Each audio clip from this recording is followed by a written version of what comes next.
Action News at 11. The food truck community is cooking with a bit more love today after a truck overturned in Sarasota bursting into flames, killing this mother and father. ABC Action News reporter Lydia Vasquez explains what precautions food truck vendors have to follow and why regulations vary from truck to truck.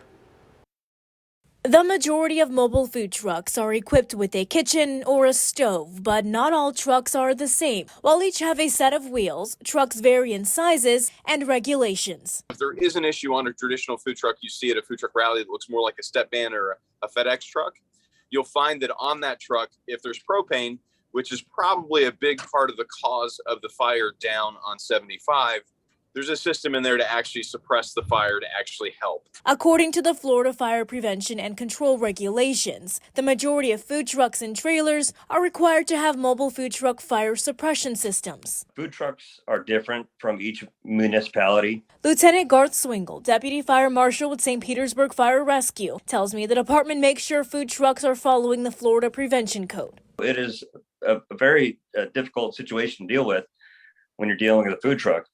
But we're going to look at all aspects of life safety. Make sure that the people that are working also have a way to get out if there is something to happen to the vehicle, and they can make sure they can exit that vehicle properly without getting hurt. And while there's a risk anytime propane is on board a vehicle, some food truck vendors tell me new safety requirements in Florida go a long way. Beginning of last year in January, the state put a new thing in place called NFPA 1, which is a propane inspection for safety, which kind of takes us to the next level of safety within the state. Michael Blasco is the chief eating officer with Tampa Bay Food Trucks. All the trucks are required to have DOT qualified tanks or ASME tanks. Those are both roadworthy propane tanks. Clearly, no one ever would intend to probably roll over on the interstate, right? It's a freak accident that is extremely unfortunate.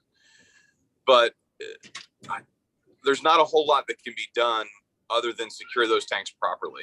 Lieutenant Swingle tells me food trucks are considered a moving restaurant, and while vendors have to meet DOT requirements, fire departments inspect food trucks every year and are well versed in hazmat situations. In Tampa, Lydia Vasquez, ABC Action News. And today was the first of two fundraisers for the couple who died in that incident when their food truck flipped. The tire blew, causing that crash and killed the pair. Here are the details of the food truck fundraiser.